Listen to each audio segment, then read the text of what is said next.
গোলাপ মা স্বামী গম্ভীরানন্দ ব্রাহ্মণের আত্মীয় দর্শনে মুগ্ধ জনৈক ভক্ত তাহার পদধূলি লইলেন, ব্রাহ্মণেও প্রতি প্রণাম করিলেন। এইরূপ উচ্ছ্বাস চলিতেছে।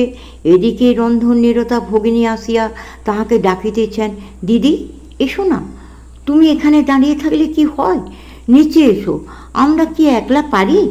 আনন্দে আত্মহারা ব্রাহ্মণী তখন সংসার ভুলিয়া ঠাকুর ও ভক্তদিগকে দেখিতেছেন। এই বিহ্বলতা কথঞ্চিত প্রশমিত হইলে ব্রাহ্মণী অতি ভক্তি সহকারে ঠাকুরকে অন্য ঘরে লইয়া গিয়া মিষ্টান্নাদি নিবেদন করিলেন। ভক্তেরাও ছাদে বসিয়া মিষ্ট মুখ করিলেন। রাত্রি 8টার সময় ঠাকুরের বিদায় গ্রহণকালে ব্রাহ্মণী বাড়ির সকলকে ডাকিয়া তাহার পাদস্পর্শ করাইলেন। ঠাকুর এখান হইতে গনুর মার বাটিতে উপস্থিত হইলেন। ব্রাহ্মণীও সঙ্গে সঙ্গে চলিলেন। সেখানে সামান্য জলযোগের পর ঠাকুর বলরামের বাটি যাইলে ব্রাহ্মণীও তাহার অনুসরণ করিলেন। অবশেষে সকলে বিদায় লইলে ব্রাহ্মণীর কথা উল্লেখ করিয়া শ্রী রামকৃষ্ণ মাস্টারমশাইকে বলিলেন, আহা, এদের কি আহ্লাদ! মাস্টার অমনি কহিলেন, কি আশ্চর্য, যীশুখ্রিস্টের সময়ও ঠিক এই রকম হয়েছিল। তারাও দুটি বোন, মেরি আর মার্থা। শ্রীরামকৃষ্ণ তাহাদের গল্প শুনিতে উৎসুক হওয়ায় মাস্টার বাইবেল অবলম্বনে তাহাদের অপূর্ব কাহিনী শুনাইলেন। যিশু ভগিনীদ্বয়ের গৃহে সমাগত হইলে এক ভগিনী ভাবোল্লাসে পরিপূর্ণ হইয়া যিশুর পদপ্রান্তেই বসিয়া রহিলেন, আর অপর ভগিনী ব্যস্ত সমস্ত হইয়া প্রভুর আহারাদির উদ্যোগ করিতে করিতে অভিযোগ করিলেন, প্রভু দেখুন তো দিদির কি অন্যায়, উনি এখানে চুপ করে বসে আছেন আর আমায় একলা সব করতে হচ্ছে।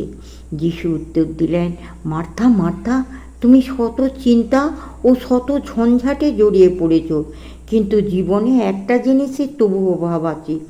মেরি সেই শ্রেয়টিকেই বেছে নিয়েছে যা তাকে কোনো দিন হারাতে হবে না। এই ব্যথিত অথচ ভগবদেশ্বরণ হৃদয়টিতে ঠাকুর কতভাবেই না শান্তিবাড়ি সিঞ্চন করিতেন। শিষ্যী মাকে তিনি বলিয়া দিয়াছিলেন, তুমি ওকে খুব পেট ভরে খেতে দেবে, পেটে অন্ন পড়লে শোক কমে। তুমি এই ব্রাহ্মণের মেয়েটিকে যত্ন করো, এই বরাবর তোমার সঙ্গে থাকবে। আর গোলাম্মাকে তিনি শ্রী মায়ের সম্বন্ধে বলিয়াছিলেন, ও সারদা সরস্বতী জ্ঞান দিতে এসেছে। রূপ থাকলে পাছে অশুদ্ধ মনে দেখে লোকের অকল্যাণ হয়, তাই এবার রূপ ঢেকে এসেছে। তাই প্রথম হইতে গোলাম্মা মাঝে মাঝে নহবতে শিষ্যী মায়ের সহিত বাস করিতে লাগিলেন এবং ঠাকুরের স্নেহাশীর্বাদের সহিত মায়েরও মমতা স্পর্শে ধন্য হইলেন।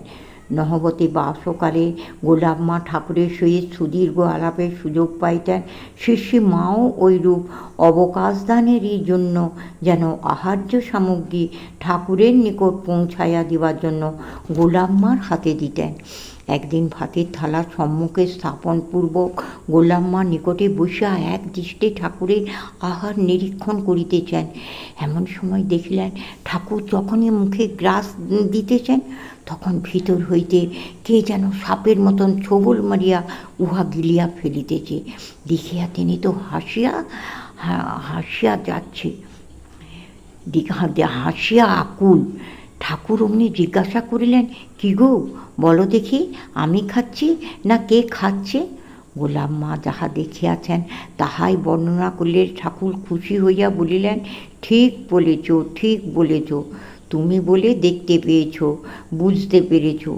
ইহা বলিয়া গোলাম্মাকে প্রশংসা করিতে লাগলেন। ঘটনাটি বর্ণনা করিয়া গোলাম্মা বলিয়াছিলেন, সর্পাকারা কুণ্ডলিনীর আহুতি গ্রহণ বলে না, তাই দেখেছিল।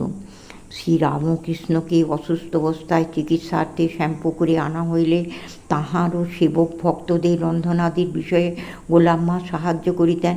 পরে মাতা ঠাকুরানী আসিয়া ওই কার্যভার লইলে গোলাম্মা তাঁহারও সহায় হইতেন। কাশীপুরেও তিনি মাঝে মাঝে ঐরূপ করিতেন। শ্যাম্পু করে ঠাকুরের সেবাকেই জীবনের প্রধান কর্তব্যরূপে গ্রহণ করায় কোনো রূপ অপমানা দিতে তিনি বিচলিত হইতেন না। ওই সময়ে কেহ কেহ স্বীয় প্রকৃতবশে হয়তো অদোষদর্শী ঠাকুরের নিকট গোলাপ মার বিরুদ্ধে বলিতেন। ঠাকুর শুনিয়াও শুনিতেন না, কিন্তু গোলাপ মা স্বপ্নযোগে সব জানিতেন। তিনি বলিয়াছিলেন, কি আশ্চর্য, সেই সময় কেউ ঠাকুরের কাছে আমার নামে কোনো কথা লাগালে স্বপ্নে দেখতুম ঠাকুর সেসব আমাকে বলে দিচ্ছেন। ওগো, তোমার বিরুদ্ধে এইসব কথা বলেছে, তুমি বলো অমুক জনৈক স্ত্রীলোকের নাম করিয়া তোমাকে খুব ভালোবাসে, সেও এইসব বলেছে। সমস্ত রাত্রি ঠাকুরকেই স্বপ্নে দেখতুম। এইসব জানিয়াও তাহার মন নির্বিকার থাকিত। বস্তুত এই সহনশীলতা তাহার জীবনে সর্বদাই পরিলক্ষিত হইত। উত্তরকালে বৃদ্ধ বয়সেও যখন তাহাকে অনেক অল্পবয়স্ক সাধুর তত্ত্বাবধান করিতে হইত, তখন তাহার কঠোর শাসনের প্রতিবাদে বয়সোচিত অবিবেচনাবশত কোনো যুবক হয়তো এমন রুক্ষ কথাও বলিয়া ফেলিতেন, যাহাতে গোলাপ মাকে অশ্রু বিসর্জন করিতে হইত। তথাপি সতের রাগ জলের দাগ। গোলাপ মা সেই স্মৃতি মুছিয়া ফেলিয়া পুনর্বার সকলের সহিত মাতৃবৎ আচরণ করিতেন। ক্রমশ